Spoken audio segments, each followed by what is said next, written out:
বং গল্পসাথীতে আপনাদের স্বাগত।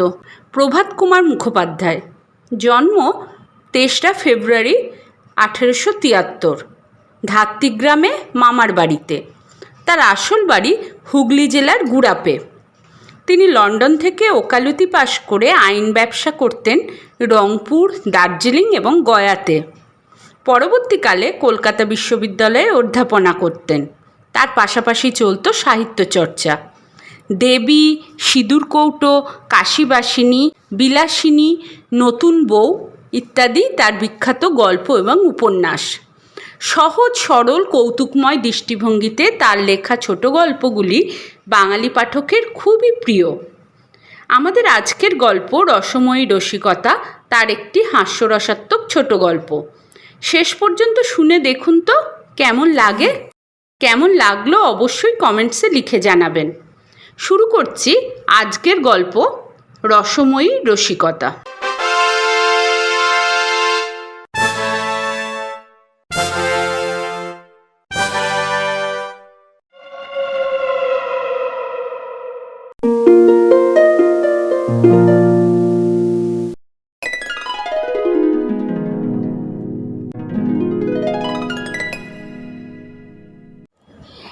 ক্ষেত্রমোহনবাবুর ৮৮ বর্ষব্যাপী দাম্পত্য জীবন স্ত্রীর সহিত যুদ্ধবিগ্রহ ও সন্ধি করিতে করিতেই কাটিয়াছে। এমন রণরঙ্গিনী স্ত্রী বঙ্গদেশে প্রায় দেখাই যায় না। ক্ষেত্রমোহনের বয়স এখন ৪০ বৎসর, স্ত্রী রসময়ীর বয়স ৩০। রসময়ী এ নাম যে রাখিয়াছিল বলিহারি তার প্রতিভা। তবে রস অনেকগুলি আছে কি না, এক্ষেত্রে রৌদ্র রস। ক্ষেত্রমোহন একজন বাংলানবিশ মোক্তার। হুগলিতে থাকিয়া বেশ ২ পয়সা উপার্জন করেন। বাড়ি তাহার হুগলিতে নহে, জেলার মধ্যে কোনো এক পল্লীগ্রামে। তবে কয়েক বৎসর হইল হুগলিতে নিজ বাটি নির্মাণ করিয়া বসবাস করিতেছেন। দুঃখের বিষয়, এ পর্যন্ত ক্ষেত্রমোহনের সন্তানাদি কিছুই হয় নাই। স্ত্রীর যেরূপ বয়স, আর হইবার ভরসাও নাই। অনেক দিন হইতে তাহার মাসি, পিসি প্রভৃতি পুনর্বার বিবাহ করিবার জন্য তাহাকে অনুরোধ করিতেছেন। ক্ষেত্রমোহনের আন্তরিক বাসনাও তাহাই।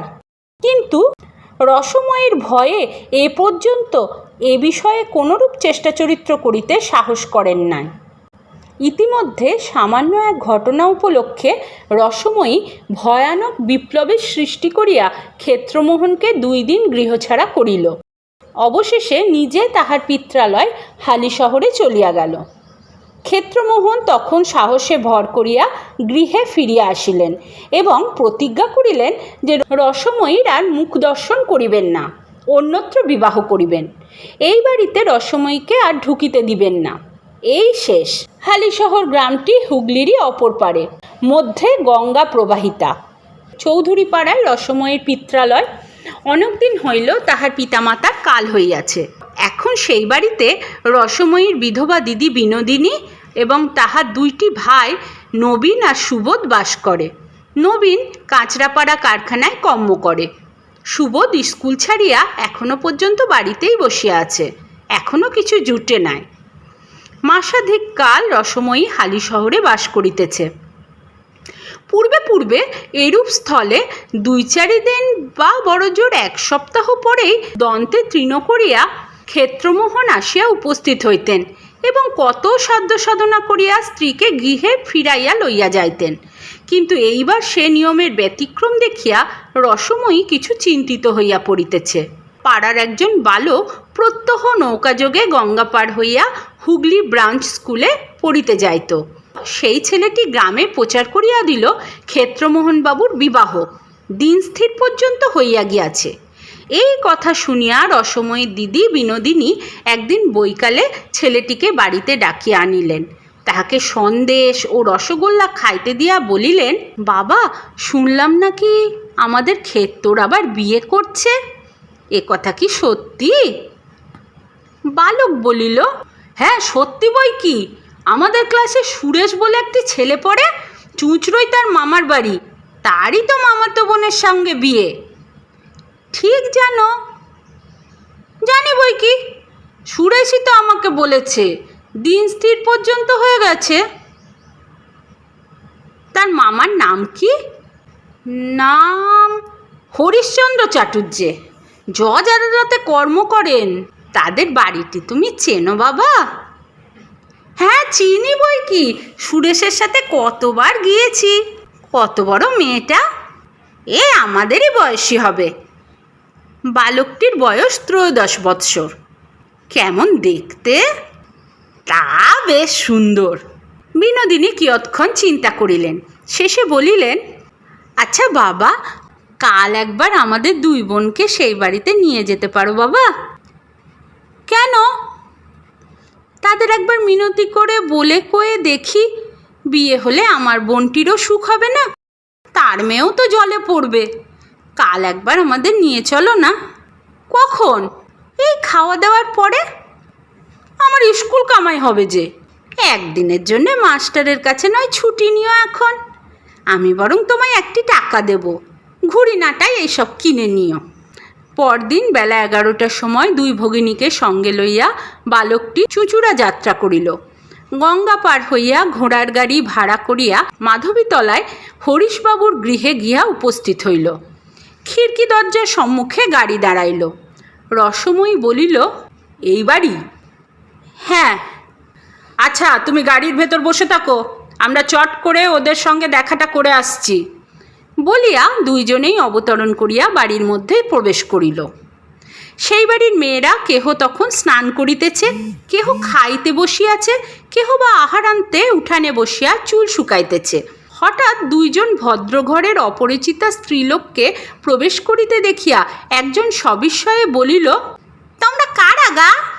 বিনোদিনী বলিল, আমরা হালি শহর থেকে তোমাদের সঙ্গে দেখা করতে এসেছি। স্ত্রীলোকটি সন্দিগ্ধভাবে বলিল, এসো বসো। দুইজনে বারান্দায় উঠিয়া উপবেশন করিয়া বলিল, বাড়ির গিন্নি কোনটি? একজন প্রৌঢ়াকে দেখাইয়া সকলে বলিল, ইনি গিন্নি। গৃহিণী বলিলেন, তোমরা কি মনে করে এসেছো বাছা? বিনোদিনী বলিল, তোমাদের মেয়ের নাকি বিয়ে? গৃহিণী বলিলেন, হ্যাঁ, আমার ছোট মেয়েটির বিয়ে। কবে? এই 20 মাঘ দিন স্থির হয়েছে। পাত্রটিকে? ক্ষেত্রমোহন চক্রবর্তী, হুগলিতে মোক্তারি করেন। সতীনের ওপর মেয়ে দিচ্ছ বাছা? গৃহিণীর বিস্ময় প্রতি কথায় বাড়িয়া চলিয়াছিল। তিনি জিজ্ঞাসা করিলেন, তোমরা চেনো নাকি? বিনোদিনী বলিল, চিনি নে আবার, খুব চিনি, আমাদের গ্রামেই তো বিয়ে করেছে। গৃহিণী বলিলেন, হ্যাঁ সতীন আছে বটে, কিন্তু সে স্ত্রীকে পরিত্যাগ করেছে। রসময়ী এতক্ষণ চুপ করিয়া বসিয়া শুনিতেছিল। তাহার মনের রাগ ক্রমশই বৃদ্ধিপ্রাপ্ত হইতেছিল। এই কথা শুনিয়া হস্ত পদ ঠক ঠক করিয়া কাঁপিতে আরম্ভ করিল। চক্ষু দুইটি লাল হইয়া উঠিল। বিনোদিনী জিজ্ঞাসা করিল, কেন পরিত্যাগ করেছে, কিছু শুনেছ গা? শুনেছি সে মেয়ে ছেলে নাকি বড় দজ্জাল। শ্রবণ মাত্র রসময়ী তড়াক করিয়া লাফাইয়া উঠিল। বারান্দার কোণে ছিল একগাছা ঝাঁটা। নিমেষের মধ্যে সেইটা দুই হস্তে ধরিয়া গৃহিণীর ওপর সপাসপ মারিতে আরম্ভ করিল। সঙ্গে সঙ্গে বলিতে লাগিল, কেন কেন, আর কি মরবার জায়গা পেলে না? জায়গা পেলে না? আমার স্বামী ছাড়া কি তোমার মেয়েরার অন্য কোনো পাত্র জুটল না? এই অভাবনীয় ঘটনায় বাড়ির লোক ক্ষণকালের জন্য হতবুদ্ধি হইয়া গেল। তাহার পর মহাগণ্ডগোল আরম্ভ হইল। অল্প বয়স্কা বালিকারা কাঁদিয়া ছুটিয়া কেহ খাটের নিচে, কেহ সিন্দুকের আড়ালে লুকাইল। বাড়ির ঝি বসিয়া বাসন মাজিতেছিল। সে বাসন ফেলিয়া, ওরে বাবা রে, ওরে খুন করলে রে, সেপাই এ পাহারাওয়ালা বলিয়া ঊর্ধ্বশ্বাসে ছুটিয়া রাস্তায় বাহির হইয়া পড়িল। বাড়ির অপর মেয়েরা আসিয়া রসময়ীকে ধরিয়া ফেলিল। রসময়ী তখন গৃহিণীকে ছাড়িয়া তাহাদের ওপর কিল চর এবং নিষ্ঠিপন বৃষ্টি করিতে লাগিল। কাহারও কাপড় ছিঁড়িয়া দিল, কাহারও চুল ছিঁড়িয়া দিল, কাহাকেও খামচাইয়া দিল, কাহাকেও কামড়াইয়া দিল। হাঁপাইতে হাঁপাইতে বলিতে লাগিল, কোনে গেল কোথা? তাকে একবার বের করো না। চোখ দুটো গেলে দিয়ে যায়, নাকটা কেটে দিয়ে যায়, দাঁতগুলো ভেঙে দিয়ে যায়। বিনোদিনী এতক্ষণ চুপ করিয়া দাঁড়াইয়াছিল। ক্রমে সদরদরজায় লোক হৈ হৈ করিতে লাগিল। তখন সে বলিল, রসময়ী, থাম থাম, ক্ষমা দে বোন, খুব হয়েছে, চল বাড়ি চল। ঝি ছুটিয়া আসিয়া বাড়িতে প্রবেশ করিয়া বলিল, ও গো, যেতে দিওনি গো, যেতে দিওনি, থানায় খবর দিয়েছি, দারোগা আসছে। পুলিশের নাম শুনিয়া রসময়ী বলিল, চলো দিদি চলো। যাবে কোথা? দারোগা আসুক তবে যেও, বলিয়া 2-3টি স্ত্রীলোক রসময়ীকে ধরিতে অগ্রসর হইল। রসময়ী এক লম্ফে উঠোনের কোণ হইতে আঁশ বটিখানা সংগ্রহ করিয়া মাথার ওপর সবেগে ঘুরাইয়া বলিল, খুন চেপেছে, আমার খুন চেপেছে, সবাইকে খুন করে আমি ফাঁসি যাব। ইহা দেখিয়া সমস্ত স্ত্রীলোক মা গো বলিয়া ছুটিয়া ঘরে ঢুকিয়া দুয়ার বন্ধ করিয়া দিল। পাহারাওয়ালা, এ পাহারাওয়ালা, পাহারাওয়ালা, আসামি পালাই বলিয়া চিৎকার করিতে করিতে ঝি পুনশ্চ রাস্তায় বাহির হইয়া পড়িল। রসময়ী তখন দিদির সহিত খিড়কি দরজা দিয়া বাহির হইয়া গাড়িতে উঠিয়া বলিল, পারঘাটে চলো। বলা বাহুল্য, হরিশ্চন্দ্রবাবু ক্ষেত্রমোহনকে কন্যাদান করিলেন না। তাহার গৃহিণী বলিলেন, সে খুনে মেয়ে মানুষ, বিয়ে দিলে আমার মেয়েকে খুন করে ফেলবে, তুমি অন্যত্র চেষ্টা দেখো। পরদিন কাছারিতে গিয়া হরিশবাবুর মুখে ক্ষেত্রমোহন সকল কথাই শ্রবণ করিলেন। রাগে তাহার সর্বশরীর জ্বলিতে লাগিল। কাছারি হইতে বাড়ি ফিরিয়া হাত মুখ ধুইয়া অন্তঃপুরে বসিয়া ক্ষেত্রবাবু তামাক খাইতেছিলেন। এমন সময় হঠাৎ ঝড়ের মতো রসময়ী আসিয়া প্রবেশ করিল। কয়েক মুহূর্ত নির্বাক হইয়া ক্ষেত্রমোহনের পানে দৃষ্টিপাত করিল। সেই প্রকার দৃষ্টিপাত, যে দৃষ্টিপাতে পূর্বে মুনি ঋষিরা লোককে ভস্য করিয়া ফেলিতেন। ক্ষেত্রবাবু বলিলেন, কি মনে করে? রসময়ী অসম্ভব সংযমের সহিত উত্তর করিল, একটা শ্রাদ্ধের জোগাড় করতে। তাহার ওষ্ঠযুগল ক্রোধে কম্পিত হইতে লাগিল। তামাক টানিতে টানিতে ক্ষেত্রমোহনবাবু বলিলেন, শ্রাদ্ধটা কার? হরিশ্চটুর্যের মেয়ের আর মেয়ের মার। তাহলে দুটো শ্রাদ্ধ বলো, সঙ্গে সঙ্গে অমনি নিজেরটাও সেরে নিলে হয় না? সেইটি হবে না এখন, বুড়ো বয়সে বিয়ে করছো নাকি শুনলাম। হুঁকা নামাইয়া একটু উত্তেজিতভাবে ক্ষেত্রমোহন বলিলেন, করছি তো, করব না কেন, তোমার ভয়ে নাকি? রসময়ী চিৎকার করিয়া হাত নাড়িয়া বলিল, করো না, করো, করে একবার মজাটাই দেখো না। কি করবে তুমি শুনি? এই এমন কিছু না, এই আঁশ বটি দিয়ে সেই মেয়ের নাকটা কেটে দেবো, আর বুকে একখানা 10 মণের পাথর চাপিয়ে দিয়ে আসবো। আর তোমার নাক কানটা কেউ যদি কেটে দেয়? এসো না, এসো, কাটো না, তুমিই কাটো না হয়। বলিয়া রসময়ী নিজ কোমরে 2 হাত দিয়া ঝুঁকিয়া নিজের মুখ ক্ষেত্রমোহনের অতি নিকটে সরাইয়া দিল। স্ত্রীর এতদৃশ্য বিনয় দেখিয়া ক্ষেত্রমোহন আবার হুঁকা উঠাইয়া লইয়া আপন মনে টানিতে লাগিলেন। ঝুঁকিয়া থাকিয়া যখন ক্লান্তিবোধ হইল, রসময়ী তখন নিজের মুখ সরাইয়া লইয়া আবার সোজা হইয়া দাঁড়াইল। বলিল, তাহলে আঁশ বটিটা শান দিয়ে রাখি গে, সম্বন্ধ পাকা হলে খবরটা দিও। হ্যাঁ, চুপি চুপি যেন শুভকর্মটা সেরে ফেলো না। ক্ষেত্রমোহন বলিলেন, তুমি না মরলে আর বিয়ে করছি নে, মরবে কবে? এই কথা শুনিয়া রসময়ী বিদ্রূপের স্বরে হা হা করিয়া হাসিয়া উঠিল। বলিল, আমি মরব কবে জিজ্ঞাসা করছ? রসিবামনি এক্ষুনি মরছে না, তার এখনো অনেক দেরি, বিস্তর বিলম্ব। তোমার বিয়ে করবার বয়স যাবে, তুমি বুড়ো থুতথুরে হবে, ভুঁয়ে মুখে এক হবে, তখন আর কেউ তোমাকে মেয়ে দিতে রাজি হবে না, তখন আমি মরব। দাম্পত্য রসালাপ এই পর্যন্ত অগ্রসর হইলে বাহিরে একখানি গাড়ি থামিবার শব্দ হইল। রসময়ী বলিল, তবে সেই কথাই রইল, এখন তবে আসি। দিদি ও পাড়ায় তার জায়ের বাড়ি গিয়েছিল, ভাবলাম তার সঙ্গে এসে তোমার সঙ্গে দুটো মনের কথা কয়ে যায়, বলিয়া রসময়ী প্রস্থান করিল। উক্ত কথোপকথনের পর 6 মাস কাটিয়া গিয়াছে। রসময়ীর গর্ব সফল হইল না। সে এখন মৃত্যুশয্যায় শায়িত। সংবাদ পাইয়া ক্ষেত্রমোহনবাবু হালি শহরে গেলেন। চিকিৎসাদের কিছুই ত্রুটি হইল না, কিন্তু রসময়ী বাঁচিল না। গঙ্গা তীরে লইয়া গিয়া ক্ষেত্রমোহন স্ত্রীর মুখাগ্নি করিলেন। আশ্চর্য এই সংসারের মায়া যে এত কষ্ট দিয়েছে, তাহার জন্য ক্ষেত্রমোহন ঝরঝর করিয়া অশ্রুপাত করিতে লাগিলেন। আরও মাস 6 কাটিল। ক্ষেত্রমোহনের পার্শ্বচর বন্ধুবান্ধবগণ নানা স্থানে পাত্রী অন্বেষণে ব্যস্ত হইলেন। অবশেষে হুগলির নিকটবর্তী একটি গ্রামে সুযোগ্য পাত্রীর সন্ধান পাওয়া গেল। মেয়েটি ডাগর, দেখিতেও ভালো। বিশেষ করে মেয়ের পিতা একটি বড় জমিদারির নায়েব। ওদিককার মামলা মোকদ্দমাগুলিও এই সূত্রে ক্ষেত্রমোহনবাবুরই করায়ত্ত হইবে। তাই কন্যার পিতা রজনীকান্ত ঘোষাল ইংরাজি লেখাপড়া জানা ব্যক্তি। বিবাহের কথাবার্তা পাকা হইল। বরের খুড়া মহাশয় গ্রাম হইতে আসিয়াছেন, করল আশীর্বাদ। প্রভাতে আফিস কক্ষে বসিয়া 2-4 জন মক্কেলের সঙ্গে মুক্তারবাবু কথাবার্তা করিতেছিলেন। খুড়া মহাশয় একখানি বঙ্গবাসী হস্তে ঘরের কোণে বসিয়া তামাকু সেবন করিতেছিলেন। এমন সময় ডাক পিয়ন আসিল।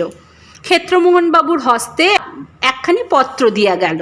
খামের উপর হস্তাক্ষরের প্রতি দৃষ্টিপাত করিয়া ক্ষেত্রমোহনেরও মাথা ঘুরিয়া গেল। 2-4 বার চক্ষু রগড়াইয়া বারংবার খামখানির শিরোনামা পরীক্ষা করিতে লাগিলেন। কাছে আনিয়া দূরে সরাইয়া নানা প্রকারে দেখিলেন। অবশেষে কম্পিত হস্তে পত্রখানি খুলিলেন। পড়িয়া তাহার মুখ বিবর্ণ হইয়া গেল। মক্কেলগণকে বলিলেন, আচ্ছা, এখন তোমরা যাও, কাল সকাল সকালই কাছারিতে যাব, সেখানেই বাকি কথাবার্তা হবে। এখন মক্কেলগণ চলিয়া গেলে খুড়া মহাশয় বলিলেন, চিঠি এলো ক্ষেত্তর? উত্তেজিত স্বরে ক্ষেত্রমোহন বলিলেন, আগে হ্যাঁ। কোথাকার চিঠি? তাই তো ভাবছি। ক্ষেত্রমোহনের মুখভাব এবং কণ্ঠস্বরের বিকৃতি লক্ষ্য করিয়া খুড়া মহাশয় উঠিয়া নিকটে আসিলেন। তখন ক্ষেত্রমোহন পত্রখানি দ্বিতীয়বার পাঠ করিতেছেন। তাহার নিঃশ্বাস বন্ধ হইবার উপক্রম হইয়াছে, চক্ষু কপালে উঠিয়াছে। খুড়া মহাশয় দ্রুতভাবে বলিলেন, কি কি ব্যাপার ক্ষেত্তর? কোনো দুঃসংবাদ নয় তো? ক্ষেত্রমোহনবাবু নীরবে পত্রখানি খুড়া মহাশয়ের হাতে দিলেন। তিনি পত্র লইয়া চশমা অনুসন্ধান করিয়া চক্ষে পড়িলেন। জানালার কাছে দাঁড়াইয়া খুড়া মহাশয় পত্রখানি পড়িতে লাগিলেন। সাধারণ পাতলা চিঠির কাগজ, বেগুনি রঙের ম্যাজেন্ডা কালি দিয়া লেখা। উপরে স্থানের নাম নাই, তারিখও নাই।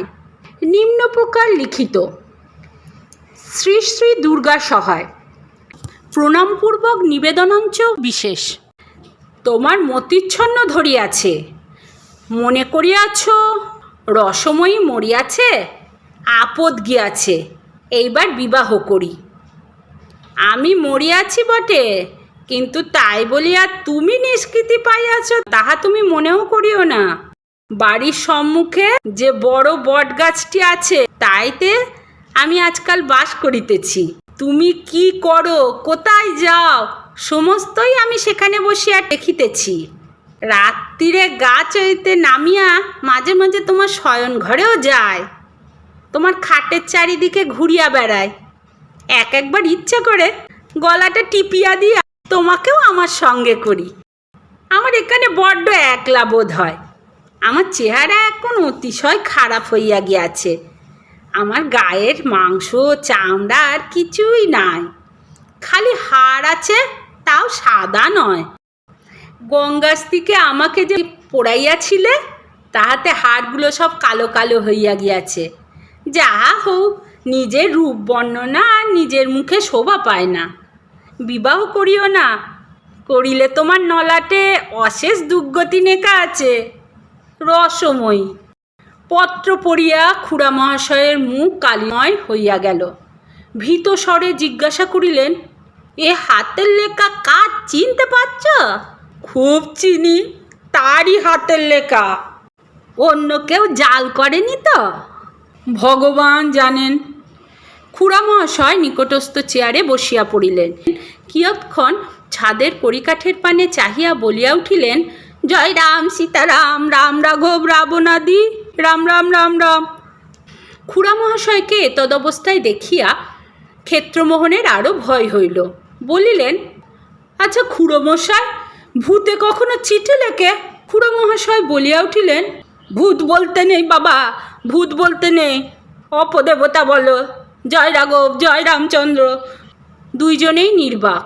অবশেষে খুড়া মহাশয় বলিলেন, দেখো, কারোর বদমাইশি নয় তো? এমনটা কি হতে পারে? অনেক রকম ভৌতিক উপদ্রবের কথা শুনেছি বটে, কিন্তু এরকমটা তো আগে কখনো শোনা যায়নি।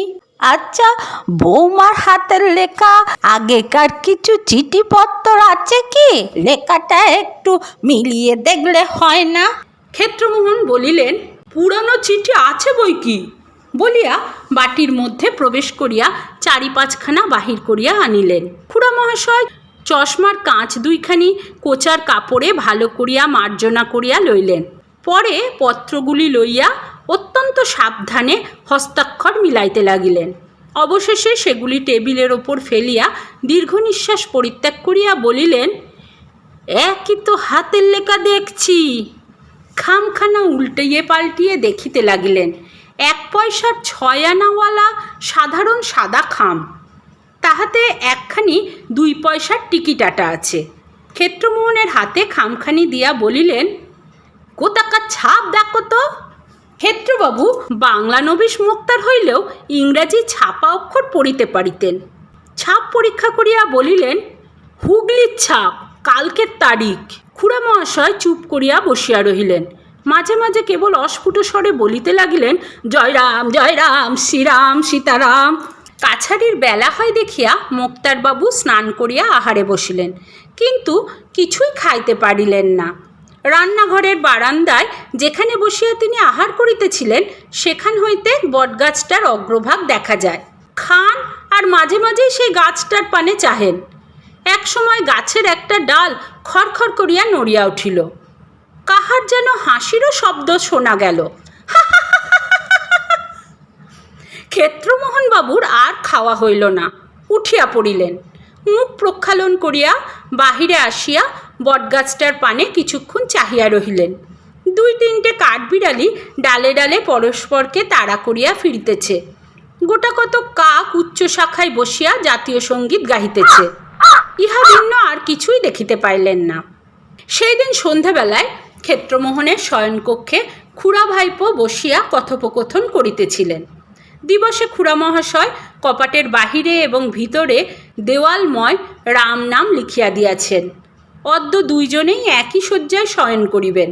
বালিশের তলায় একখানি কৃত্তিবাসী রামায়ণ রক্ষিত হইবে এবং ঘরে সমস্ত রাত্রি আলো জ্বলিবার বন্দোবস্ত হইয়া গিয়াছে।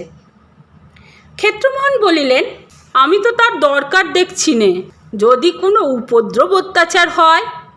খুড়ো মহাশয় কিয়ৎক্ষণ চিন্তা করিলেন, শেষে বলিলেন, ভয়ের কোনো কারণ দেখি নে। ওই যে বলেছে, ইচ্ছা করে তোমার গলাটা টিপে দিই। না না, তা পারবে না, হাজার হোক স্বামী তো বটে। আর যে বলেছে, বিয়ে করো না, করলে তোমার অশেষ দুর্গতি হবে। অশেষ দুর্গতি হবে? তার মানে এ নাও হতে পারে যে আমি তোমার অশেষ দুর্গতি করব। ওর মানে বোধহয় এই যে অধিক বয়সে বিবাহ করলে যে সমস্ত সাংসারিক অশান্তি উপস্থিত হয়, তাই তোমার অদৃষ্টেও ঘটবে। ক্ষেত্রমোহনবাবু চুপ করিয়া রহিলেন। মনে ভয়ও যথেষ্ট আছে, অথচ বিবাহ করিবার লোভটিও সম্বরণ করা তার পক্ষে অসাধ্য। পরদিন আশীর্বাদ হইয়া গেল, কিন্তু ক্ষেত্রমোহন যে ভৌতিক পত্র পাইয়াছেন সে কথাও রাষ্ট্র হইতে বিলম্ব হইল না। নায়েব রজনীবাবুরও কানে ক্রমে এই কথা পৌঁছিল। আগেই বলিয়াছি যে তিনি ইংরাজি জানা ব্যক্তি। শুনিয়া হাক হাক করিয়া হাসিয়া উঠিলেন, বলিলেন, ভূত! এই ২০ শতাব্দীতে ভূত বিশ্বাস করতে হবে? বিবাহের দিন স্থির হইয়াছে ৮ই ফাল্গুন। আর ৫ দিন মাত্র বাকি আছে। উভয় পক্ষ হইতে সমস্ত আয়োজনাদিও হইতেছে। বিকালে বৈঠকখানায় ক্ষেত্রবাবু জন কয়েক বন্ধুবান্ধব সহ বসিয়াছিলেন। ইহাদের মধ্যে একজন সরকারি উকিল, নাম মনোহরবাবু। লোকটির বয়স ৪০ পার হইয়াছে। চোখে সোনার চশমা, মাথায় ঝাঁকড়া ঝাঁকড়া চুল, মুখমণ্ডল প্রচুর গোঁফদাড়িতে আবৃত, হাতে বড় বড় নখ। এক কথায় লোকটি থিওজফিস্ট। ক্ষেত্রবাবুর ভৌতিক পত্রপ্রাপ্তির সমাচার অবগত হইয়া অবধি মনোহরবাবু ইহার সঙ্গে একটু ঘনিষ্ঠতা স্থাপন করিয়া লইয়াছেন। অপর একজন নব্যযুবক, নাম সুরেন্দ্রনাথ। ইনি শিক্ষিত মোক্তার, বিস্তর ইংরাজি উপন্যাস পাঠ করিয়াছেন।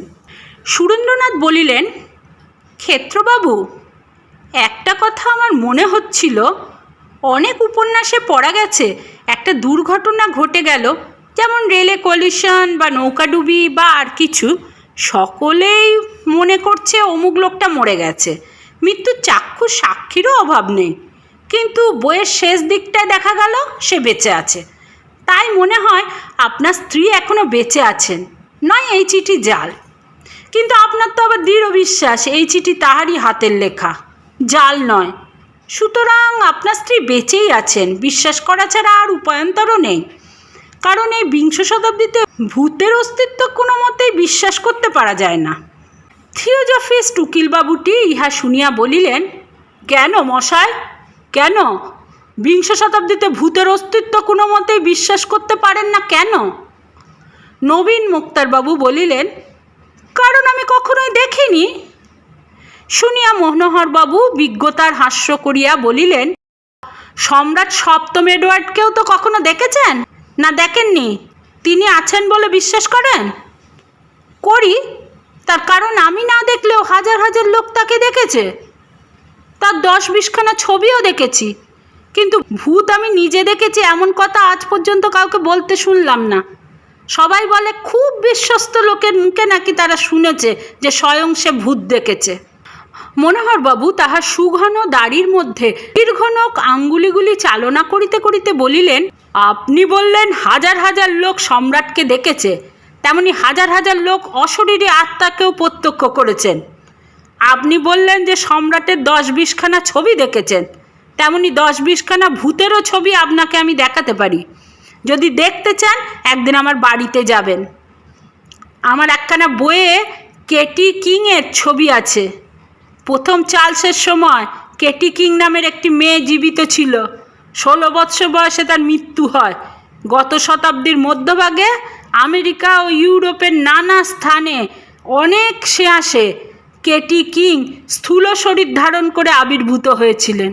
তার নাড়ি পরীক্ষা করা হয়েছে, তার শরীরে ছুরি ফুটিয়ে দিয়ে দেখা গেছে যে ঠিক মানুষের মতোই রক্তপাত হয়। তার ফটোগ্রাফ পর্যন্ত তোলা হয়েছে। ফটোগ্রাফ থেকে তৈরি ছবি আমার বইয়েও আছে, আসবেন দেখাবো। সুরেন্দ্রবাবু মৃদু মৃদু হাস্য করিয়া বলিলেন, আপনারাও যেমন ভালো মানুষ ওইসব বিশ্বাস করেন। ভূতবাদীদের যে কত জোচ্চুরি ধরা পড়েছে তার সংখ্যা নেই। কেটি কিংয়ের দেহে ছুরি ফুটিয়ে রক্তপাত হয়েছে, ওটা আপনি বিশ্বাসযোগ্যতার প্রমাণ বলে উল্লেখ করলেন। আমার তো ঠিক উল্টো মনে হয়।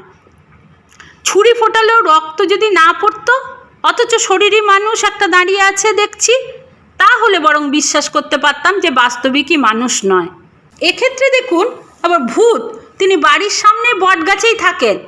চিঠি যখন লিখতে পারেন তখন অনায়াসে মূর্তি গ্রহণ করে নিজের বক্তব্য বলে যেতেই পারতেন, কিন্তু তা না করে খাম, কাগজ, কালি, কলম সব সংগ্রহ করবার কষ্ট স্বীকার করলেন। এইটুকু থেকে এইটুকু চিঠিখানা টেবিলের ওপর রেখে গেলেই হতো।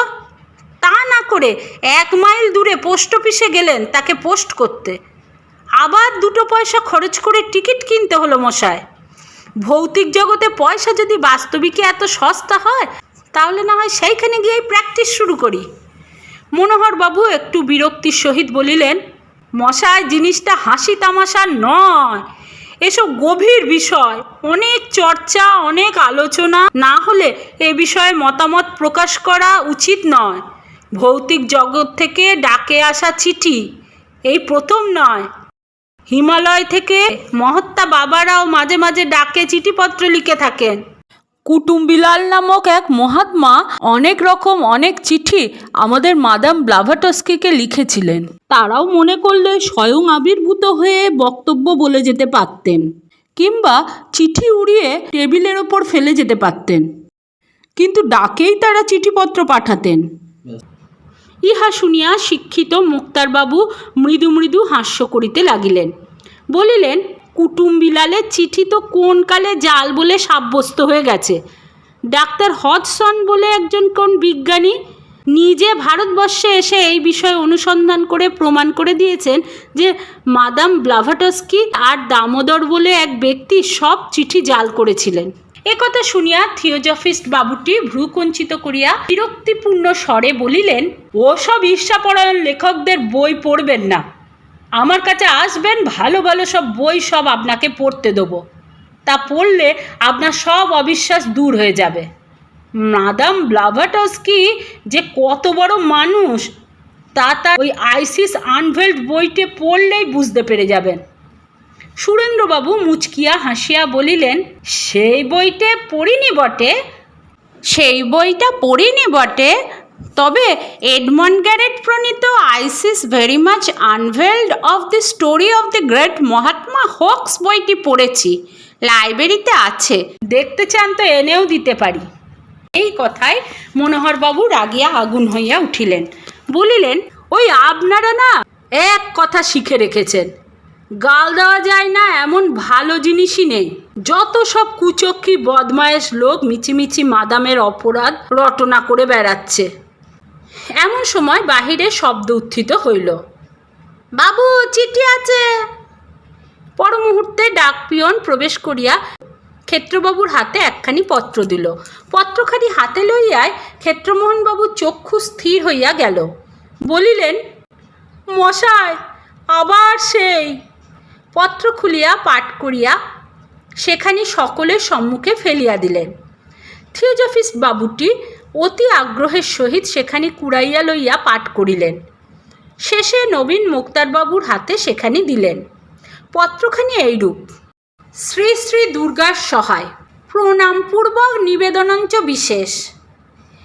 এত সাহস তোমার, আর এই আশীর্বাদ পর্যন্ত হইয়া গিয়াছে। তুমি মনে করিয়াছ আমি তোমায় যে পত্র লিখিয়াছিলাম তাহা ফাঁকা আওয়াজ।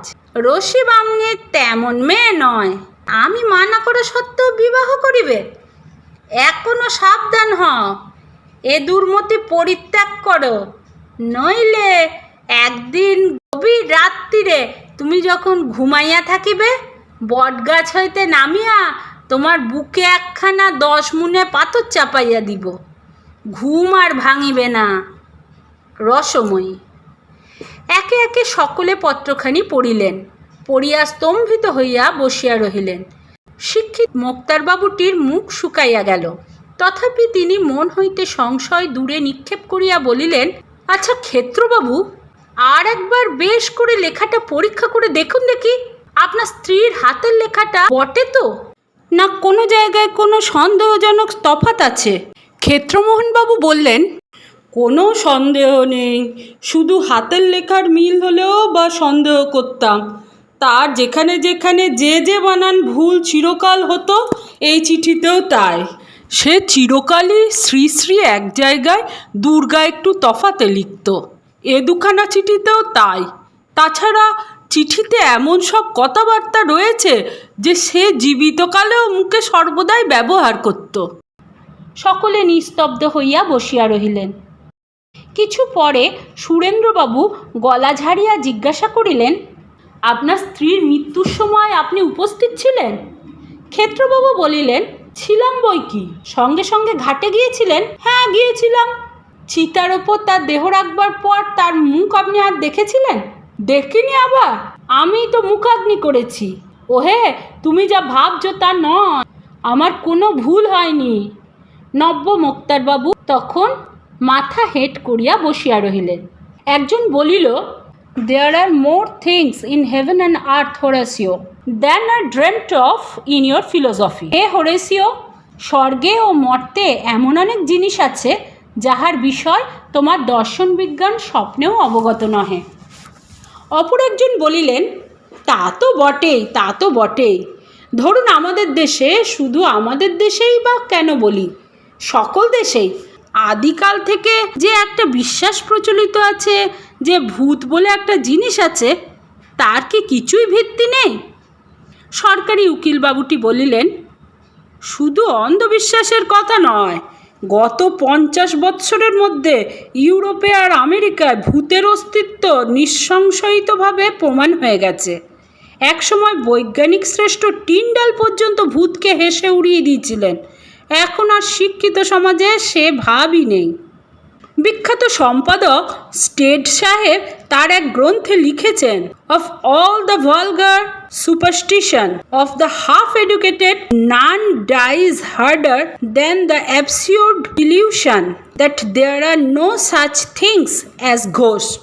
মানে অর্ধশিক্ষিত ব্যক্তিগণের মনে কতগুলি ইতর্জনোচিত কুসংস্কার আছে, তাহার মধ্যে ভূত নাই, এই অদ্ভুত ভ্রমটিই হলো সর্বাপেক্ষা প্রবল বলিয়া বিজয়ী বীরের মতো তিনি সুরেন্দ্রবাবুর প্রতি কটাক্ষপাত করিলেন।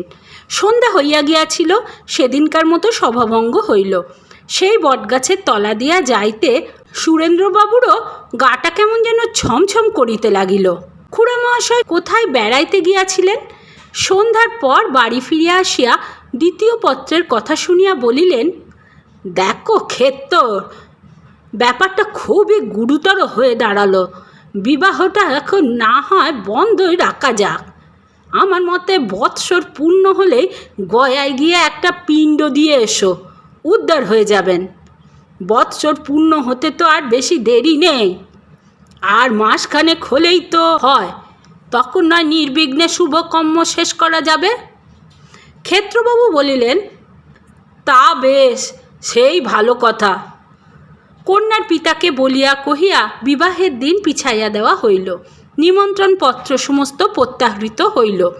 গয়ায় শ্রাদ্ধ সারিয়া আসিয়া ক্ষেত্রবাবু বিবাহ করিবেন, ইহা সকলেই জানিতে পারিল। ক্ষেত্রবাবুর হস্তে একটা বড় জালিয়াতির মকদ্দমার দায়রা সোপর্দ হইয়াছে। সেটা শেষ না হইলে ক্ষেত্রবাবু গয়া যাইতে পারিতেছেন না। ফরিয়াদি পক্ষে সাক্ষীদিগকে সমস্ত দিন ধরিয়া তালিম দিতে হইতেছে। মোকদ্দমার পূর্বদিন সন্ধ্যাবেলা কাছারি হইতে ফিরিবার সময় রসময়ী তৃতীয় পত্রখানা ক্ষেত্রবাবুর হস্তগত হইল। তাহাতে অন্যান্য কথার সঙ্গে লেখা আছে, শুনিলাম নাকি গয়ায় আবার আমার পিণ্ড দিতে যাইতেছ। ভাবিয়াছ বুঝি পিণ্ডি দিলেই আমি উদ্ধার হয়ে যাইব, তখন সচ্ছন্দে বিবাহ করিবে। গয়ায় যদি যাও, তবে চোরের বেশ ধরিয়া রেলগাড়িতে প্রবেশ করিয়া তোমার বুকে ছোড়া বসাইয়া দিব। ক্ষেত্রবাবুর আর বাড়ি যাওয়া হইল না। কাছারির পোশাকেই মনোহরবাবুর বাড়ি গিয়া তাহাকে পত্র দেখাইলেন। মনোহরবাবু পত্র পড়িয়া বলিলেন, এ যে বড়ই বিপদ দেখছি, বিবাহ করবার কল্পনাও আপনাকে পরিত্যাগ করতে হলো। ক্ষেত্রবাবু বলিলেন, আচ্ছা মশাই, অশরীরী আত্মা মানুষের বুকে ছুরি বসিয়ে দিতে পারে? আপনাদের থিওজফি শাস্ত্রে কি বলে? মনোহরবাবু একখানা মোটা বহি আলমারির হইতে পারিয়া এক স্থান খুলিয়া বলিলেন, এ সম্বন্ধে থিওজফি শাস্ত্রের মত এই যে মুক্তাত্মাগণ সাধারণত অশরীরী, কিন্তু কখনো কখনো তারা নিজেকে মেটেরিয়ালাইজ বা জড়দেহ সম্পন্ন করে থাকেন। তাদের এমন ক্ষমতা আছে যে বায়ু থেকে, গাছপালা থেকে, ভূমি থেকে, এমনকি কাছাকাছি মানুষের দেহ থেকেও আবশ্যক পদার্থগুলি সংগ্রহ করে নিজ দেহ ধারণ করেন। সুতরাং সে অবস্থায় বুকে ছুরি বসিয়ে দিতে পারাটা কিছুই আশ্চর্যের নয়। আর এও বিবেচনা করুন না, যে হস্তে কলম ধরে চিঠি লিখতে সক্ষম, সেই হস্ত ছুরি ধরতে পারবে না কেন? ক্ষেত্রমোহনবাবু কিয়ৎক্ষণ চিন্তা করিলেন, শেষে বলিলেন, দেখুন, এই পত্রগুলো জাল কি না সেটা একবার ভালো করে তদন্ত করতে হচ্ছে। আমি বলি কি, এই যে কলকাতা থেকে হস্তলিপি বৈজ্ঞানিক আমাদের দায়রায় মোকদ্দমায় সাক্ষী দিতে আসছেন, তাকে দিয়ে এই চিঠিগুলো একবার পরীক্ষা করালে হয় না? থিওজফিস্ট বাবুটি ক্ষেত্রমোহনের এই সন্দেহবাদে মনে মনে বিরক্ত হইলেন। প্রকাশ্যে বলিলেন, তা যদি আপনার ইচ্ছা হয় পরীক্ষা করাতেই পারেন। পরদিন দায়রার জালের মোকদ্দমাটির বিচার আরম্ভ হইল। হস্তলিপি বৈজ্ঞানিক সফটমোর সাহেব সাক্ষ্য প্রদান করিলেন। দিন শেষে কাছারির পর ক্ষেত্রমোহন ডাকবাংলোয় গিয়া সফটমোর সাহেবকে ভৌতিক পত্র 3খানি দিলেন। তুলনার জন্য রসময়ীর কয়েকখানি পুরাতন আসলপত্র দিয়ে আসিলেন। সাহেব বলিলেন, কল প্রাতে পরীক্ষার ফলাফল জানাইব। পরদিন প্রাতঃকালে সরকারি উকিল মনোহরবাবুকে সঙ্গে লইয়া ক্ষেত্রমোহন আবার ডাকবাংলোয় উপস্থিত হইলেন। সাহেব বলিলেন, পরীক্ষাধীন পত্রটিনখানি এবং আসল পত্রগুলি সমস্ত একই হাতে লেখা। ইহা শুনিয়া ক্ষেত্রবাবুর মুখখানি ছোট হইয়া গেল। মনোহরবাবু বলিলেন, সাহেব সাহেব অনুগ্রহ করিয়া একখানি সার্টিফিকেট লিখিয়া দিতে পারেন। সাহেব মনে করিলেন নিশ্চয়ই এই পত্র লইয়া একটা মামলা মকদ্দমা হইবে, আবার সাক্ষী দিতে আসিয়া ফি পাওয়া যাইবে। সুতরাং আহ্লাদের সহিত তিনি সার্টিফিকেট লিখিয়া দিলেন। বাসায় যাইতে যাইতে মনোহরবাবু ক্ষেত্রবাবুকে বলিলেন, এই চিঠিগুলির নকল আর সাহেবের সার্টিফিকেট যদি আমাদের থিওজফিক্যাল রিভিউ নামক মাসিক পত্রে ছাপাতে পাঠায় তাতে আপনার কোনো আপত্তি আছে কি? আমরা যাকে স্পিরিট বাইটিং বলি তার একটা সুন্দর অকাট্য প্রমাণ হবে। ক্ষেত্রবাবু বলিলেন, তাতে আমার কোনো আপত্তি নেই। পরবর্তী সংখ্যা থিওজফিক্যাল রিভিউ পত্রে সার্টিফিকেট সহ চিঠিগুলি ছাপা হইয়া গেল। নানা স্থান হইতে বড় বড় থিওজফিস্টগণ ক্ষেত্রমোহনবাবুকে পত্র লিখিতে আরম্ভ করিলেন। কেহ কেহ হুগলিতে আসিয়া পত্রগুলি স্বচক্ষে দেখিয়া বিস্ময়ে অভিভূত হইতে লাগিলেন। থিওজফিস্ট মহলে ক্ষেত্রবাবুর প্রসারের আর সীমা নেই, কিন্তু ইহাতে তিনি কিছুমাত্র সান্ত্বনা লাভ করিলেন না। পত্রগুলি জাল প্রমাণ হইলে তিনি বিবাহ করিয়া সুখী হইতে পারিতেন, তবে গয়ায় গিয়া পিণ্ডদান করিতেও পারিলেন না। তাহার অদৃষ্টে বুঝি বিবাহ আর নাই। চৈত্র মাস আসিল, বসন্তের বাতাস বহিতেছে, দোল উপলক্ষে কাছারি বন্ধ। ক্ষেত্রমোহন বাড়িতে বসিয়া নিজ দূরদৃষ্টের বিষয় চিন্তা করিতেছিলেন। এমন সময় একজন আসিয়া খবর দিল, হালি শহরে তাহার শ্বশুরবাড়িতে মহাবিপদ উপস্থিত। দোল উপলক্ষে বাজি পোড়াইতে গিয়া একটা বোম ফাটিয়া তাহার ছোট সম্বন্ধী সুবোধ বিশেষ আঘাতপ্রাপ্ত হইয়াছে। তাহাকে হুগলিতে হাসপাতালে আনা হইয়াছে।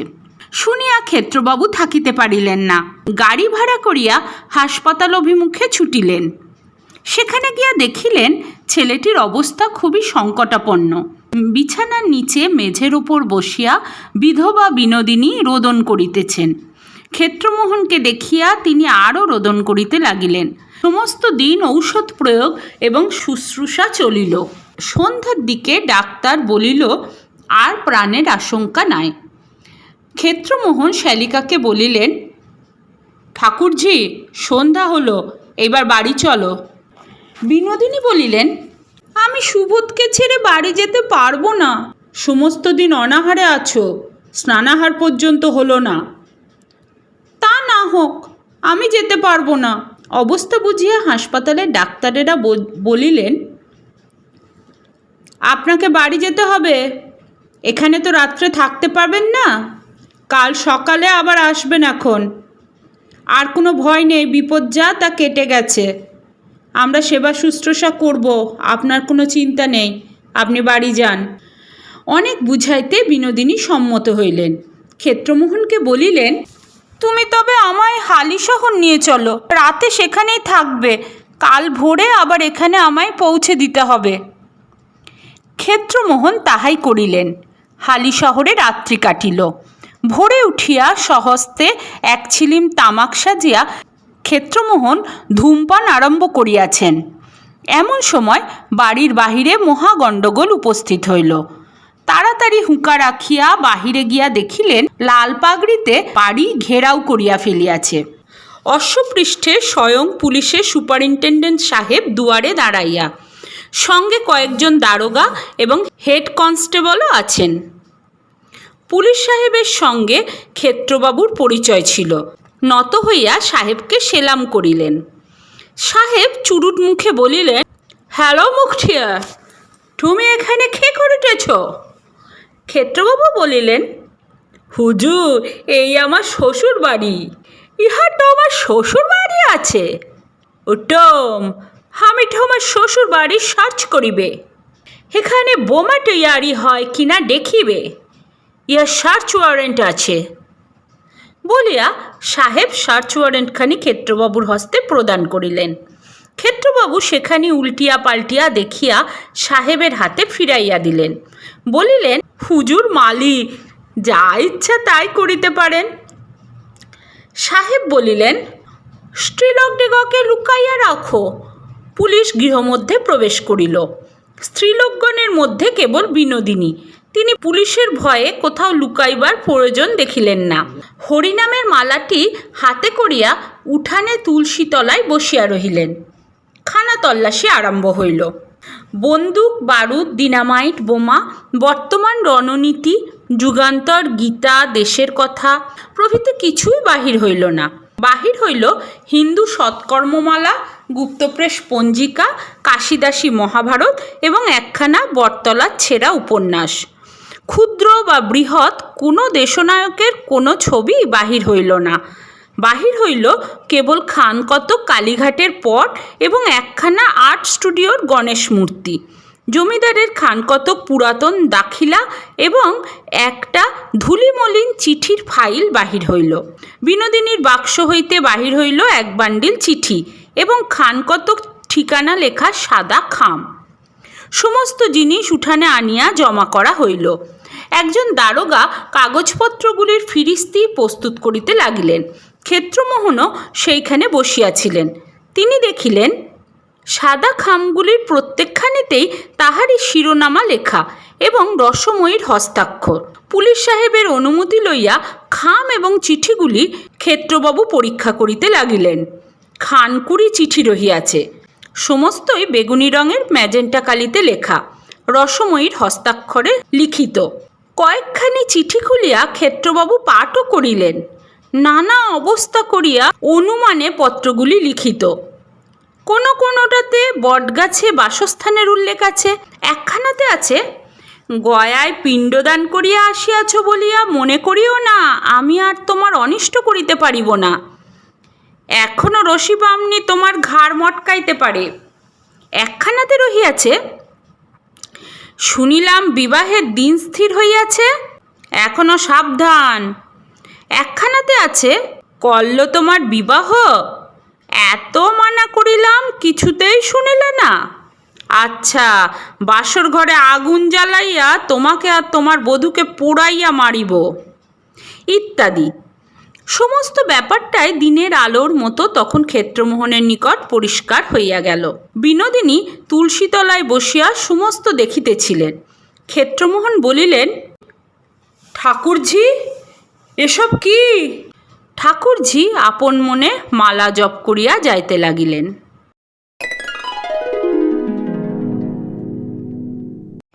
এতক্ষণ শুনছিলেন প্রভাত কুমার মুখোপাধ্যায়ের লেখা ছোট গল্প রসময়ী রসিকতা। গল্পপাঠ কেমন লাগলো কমেন্টে জানাবেন। যদি ভালো লাগে তাহলে আমাদের চ্যানেলটি সাবস্ক্রাইব করে পাশে থাকবেন। পরের শুক্রবার সন্ধ্যে ঠিক 7টায় হাজির হয়ে যাব এরকমই একটি নতুন কোনো গল্প নিয়ে।